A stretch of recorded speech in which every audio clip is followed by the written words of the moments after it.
बल्कि हमारे आज के समाज में दिखाई देने वाली सच्चाई सच्चाई पर प्रकाश डालता है। और ये सच्चाई परमेश्वर के वचन पर आधारित है। आइए हम इन 4 प्रकार के परिवारों को देखेंगे जो सभा में कहीं ना कहीं हमारे बीच में उपस्थित है। पहला परिवार शनिवार के बाद। बाप रे, ये वीक बहुत काम था ऑफिस में, पता है मैं बहुत थक गया हूँ। सुनो, कल मैं देर तक सोने वाला, कल संडे है, मुझे तो बिल्कुल मत उठाना, ठीक है? हाँ ठीक है। और बच्चे कहाँ पर है? कोई खेल रहा है और कोई मोबाइल देख रहा है। अच्छा, तो कैसा था दिन आपको? आज पूरा दिन बच्चों ने मुझे परेशान किया है। अच्छा, क्या हुआ? अरे वो सुनते ही नहीं है। अच्छा, कोई बात नहीं, मैं उनसे बात करता हूँ। अभी देर हो गई है, हम सो जाते हैं, ठीक है? हाँ ठीक है। बच्चों सो जाओ, अभी सो जाओ बच्चों। ठीक है मम्मी, सो जाओ। हाँ हाँ, सो जाते हैं। ये चलो हम सब लोग मिलकर देखते के ड्रामा देखते हैं। हाँ चलो, हम सब के ड्रामा देखेंगे। आ जाओ। ये देखो।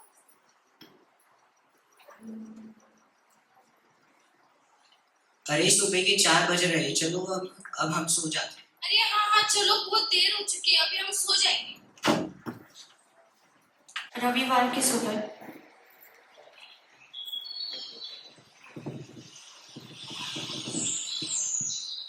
हर्ष, कितना अच्छा लग रहा है, बहुत अच्छी नींद है, पता है पूरी थकान उतर गई।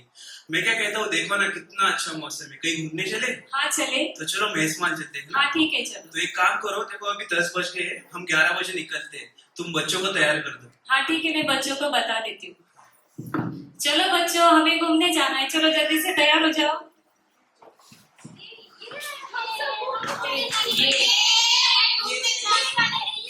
तो बच्चों सब तैयार हो जाओ, हम घूमने जाने वाले हैं, ठीक है? ये हम सब लोग अच्छे फोटोज निकालेंगे। ये अभी जो हमने पहला परिवार देखा है जो दुनिया के कामों में व्यस्त रहता है, इस परिवार के पास हर दुनिया की चीज के लिए समय है, घूमना, मनोरंजन, आराम। लेकिन जब बात परमेश्वर की सभा में आने की हो तो उनके पास समय होता नहीं या फिर बहाने बनाते हैं। ऐसे परिवार यह भूल जाते हैं कि हमारी आत्मा को पोषण की जरूरत है जितना शरीर को भी है। मत्ती 6:33 कहता है, पहले तुम परमेश्वर के राज्य और उसकी धार्मिकता की खोज करो।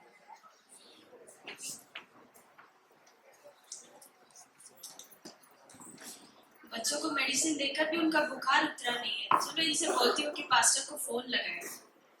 मम्मी मेरा पेट दुख रहा है। ठीक है बेटा, मैं पापा से बोलती हूँ। सुनो, बोलो।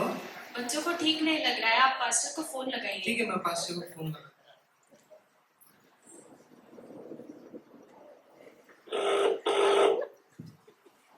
Hello hello hello hello, please pastor. Praise the lord. Pastor, कल रात से बच्चे की तबीयत खराब है पास्टर, उन्हें दवाई भी दी है लेकिन कुछ असर नहीं हुआ पास्टर। अच्छा, आप उनके सर पर हाथ रखिए, मैं प्रार्थना करता हूँ। ठीक है पास्टर, 2 मिनट हम बच्चों के पास जाते हैं। कीजिए पास्टर। प्यारे परमेश्वर पिता, हम प्रार्थना करते हैं बच्चों को जो बुखार आया है वो पूरी तरह से ठीक कीजिए और उन्हें पूरी तरह से चंगाई दीजिए। प्रभु यीशु मसीह के नाम में मांगते हैं, आमीन। ठीक है, मैं आपको शाम में मिलने के लिए आता हूँ घर पे। चलेगा पास्टर शाम में आने वाले हैं। हाँ ठीक है। बच्चों तुम लोग खेलो, मैं किचन में हूँ।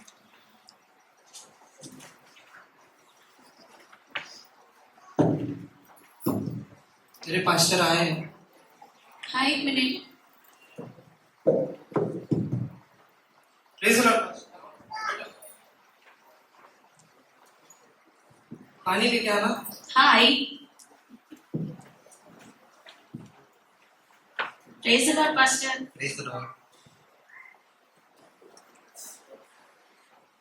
अभी बच्चों की तबीयत कैसी है? अभी बच्चों की तबीयत ठीक है। अच्छा है, बहुत दिन हो गए आप सभा में देख नहीं रहे।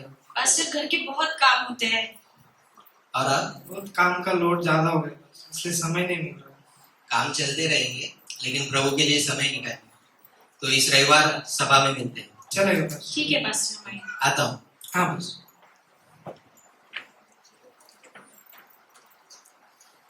चलो बच्चों सो जाओ। चलो बच्चों सो जाओ।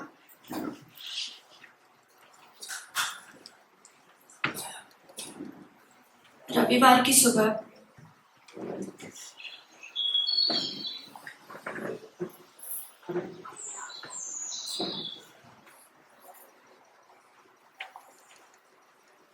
ये लो चाय। Good morning. Good morning. मैं क्या कहती हूँ, बच्चे अभी सो रहे हैं, बच्चे उठने के बाद हम सभा में जाएंगे। ठीक है ना, स्तुति आराधना होने के बाद पास्टर का वचन 10 बजे चालू होता है, तब निकलेंगे। ठीक है, चलेगा। मैं तब तक बच्चों को तैयार करती हूँ। चलेगा, मैं तब तक ऑनलाइन देखता हूँ किधर चालू है। ठीक है। एक कप दीजिए।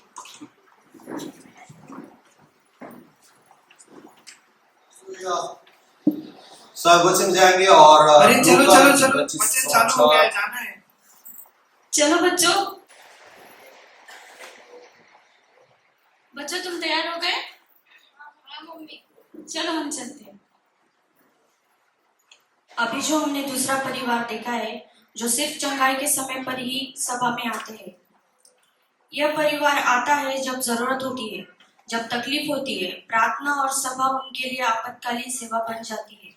लेकिन याद रखिए, परमेश्वर केवल हमारी जरूरतों का परमेश्वर नहीं है, वो हमारा परमेश्वर है जो हमें दैनिक आराधना और संगीत के लिए बुलाता है। भजन संहिता 100:4 कहता है, उसके फाटकों में धन्यवाद और उसके आंगनों में स्तुति के साथ प्रवेश करो। अरे सुनो जी, अरे जल्दी आओ, कुछ इम्पोर्टेंट बताना है आपको। आ रही हूँ। बोलिए। देखो, देखते देखते दिसंबर का महीना आ गया और जल्दी क्रिसमस आने वाला है। अरे हाँ, इसका मतलब हमें बहुत कुछ काम करना बाकी है अभी। हमें बहुत तैयारियां भी करनी है। हाँ। बच्चों बच्चों जल्दी इधर आओ। बच्चों जल्दी आओ, क्रिसमस की प्लानिंग करनी है। तो बच्चों, तुम्हारी क्रिसमस की क्या प्लानिंग है? मम्मा मैं लाइटिंग्स लगाऊंगी और बहुत अच्छा परफॉर्म करूंगी स्टेज पर। बहुत अच्छा। पापा मैं इस साल घर के डेकोरेशन में गिफ्ट्स पैक करूंगी और चर्च में गाना गाऊंगी। बहुत बढ़िया बेटा। बेटा तू क्या करेगा? पापा मैं इस बार क्रिसमस ट्री का फूल सजाऊंगा और उसके बदले मुझे गिफ्ट चाहिए। क्या चाहिए बेटा? मुझे ब्लेजर चाहिए भी फुल ब्लैक कलर का। ठीक है बेटा, इस बार अपना उतना बजट नहीं है, इस बार कुछ और ले ले बेटा तू। ठीक है पापा। तो सेकंड इम्पोर्टेंट बात ये है कि इस साल अपने घर पे कैरल्स भी आने वाला है। मैं कैरल्स को प्लम केक और डोनट्स बनाऊंगी। मम्मी हम तुम्हारी मदद करेंगे। आपकी हेल्प करेंगे। पापा मैं आपके साथ कैरल्स के लिए आऊंगा। ठीक है बेटा, तो चलो अभी फिलहाल के लिए हम शॉपिंग को जाते हैं। अभी जो हमने तीसरा परिवार देखा है जो केवल त्योहारों के अवसर पर ही चर्च में आते हैं। त्योहार के समय चर्च में रौनक रहती है। ये परिवार भी उसी रौनक में शामिल होना चाहता है। वे आराधना को एक कार्यक्रम मानते हैं, एक परंपरा, एक उत्सव। लेकिन क्या परमेश्वर क्रिसमस और ईस्टर का ही प्रभु है? परमेश्वर कहता है, मैं प्रतिदिन तुम्हारे साथ हूँ। लूका 9:23 कहता है, जो कोई मेरे पीछे आना चाहता है प्रतिदिन अपना क्रूस उठाकर मेरे पीछे हो ले। शनिवार की दोपहर चर्च में पापा सब्जी का रखो। यहाँ पे रख दो। ये चेयर्स उठा के बाहर रख दो। कल की तैयारी हो गई है, अभी हम घर पे जाते हैं। ठीक है।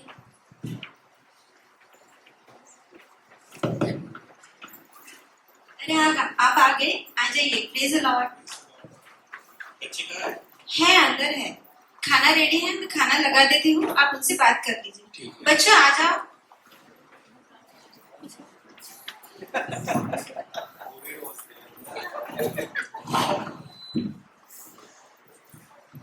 आप दोनों का कॉलेज कैसा था? हाँ पापा, आज का दिन अच्छा था। आपकी यूथ मीटिंग कैसी हुई? हाँ पापा बहुत अच्छा था और हमने यूथ मीटिंग में बहुत कुछ नई एक्टिविटी भी सीखी।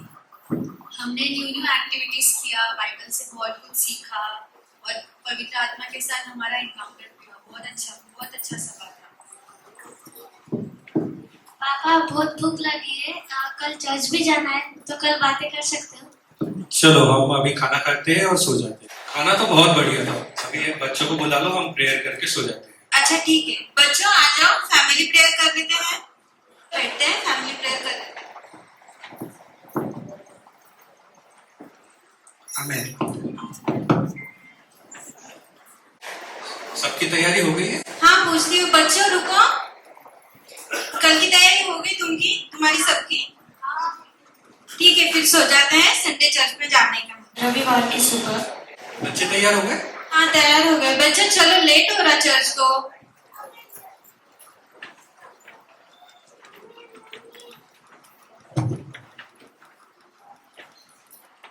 रविवार की सुबह सभा में प्रेज द लॉर्ड। चलिए हम अभी प्रार्थना करते हैं। प्यारे परमेश्वर पिता, इस सुंदर से दिन के लिए आपका धन्यवाद करते हैं कि आज आपने हमें यहाँ पे लाया आपकी उपस्थिति में, इसलिए आपका धन्यवाद करते हैं। परमेश्वर, आज की आराधना, आज का वचन हम आपके हाथों में सौंपते हैं। प्रार्थना प्रभु यीशु मसीह के नाम में मांगते हैं, आमीन। तो आज हम मरकुस का 14 अध्याय 3 से 8 वचन पढ़ेंगे।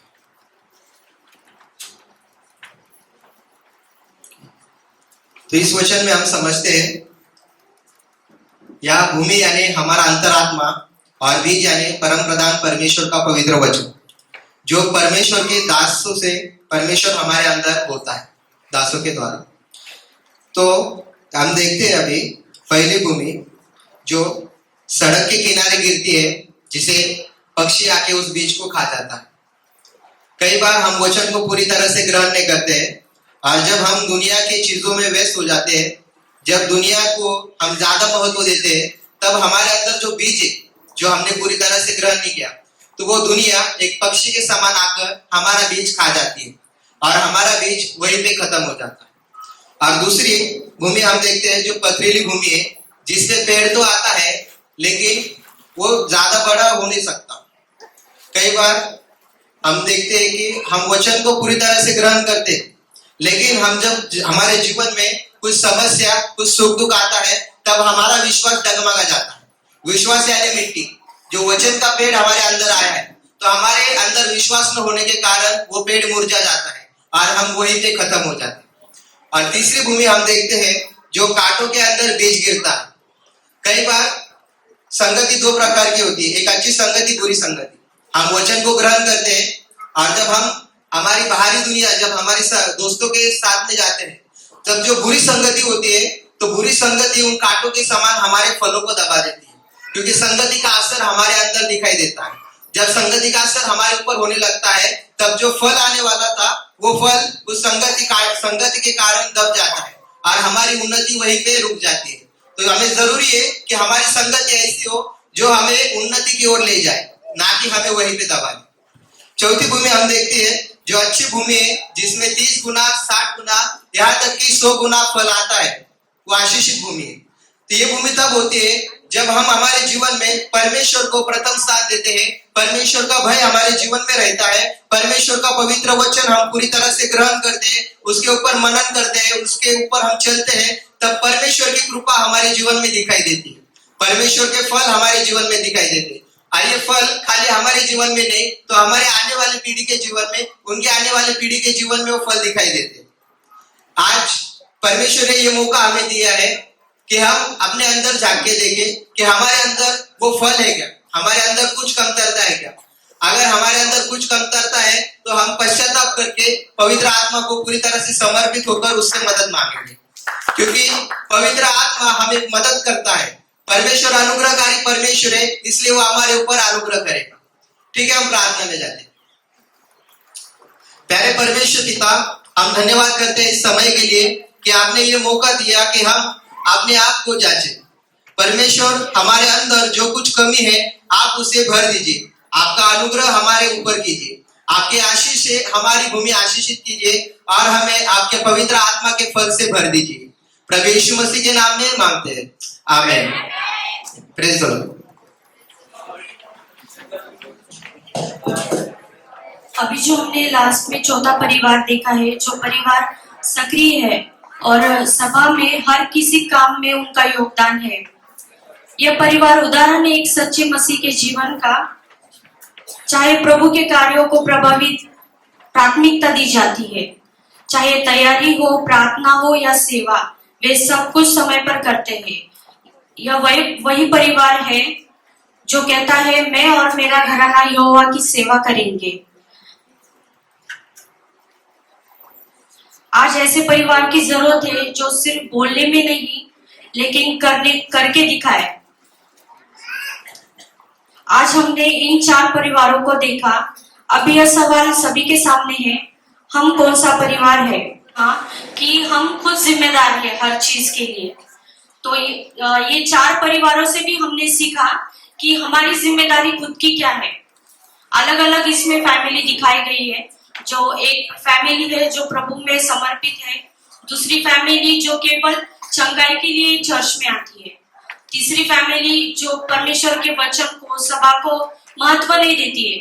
उनके लिए इतना जरूरी नहीं है सभा में आना, परमेश्वर से बात करना, क्योंकि एक ही दिन ऐसा होता है जो हम प्रभु को पूरा दिन दे सकते हैं। जैसे वचन में लिखा है कि शब्बात दिन को हमने पवित्रता से रखना चाहिए। चर्च सिर्फ एक इमारत नहीं है, ये जीवित मसीह का अंग है और हम सब उसके अंग है। परमेश्वर हमसे रविवार की उपस्थिति नहीं, एक जीवित और समर्पित जीवन चाहता है। आइए हम निर्णय लें कि ऐसा परिवार बने जो समय पर आए, जो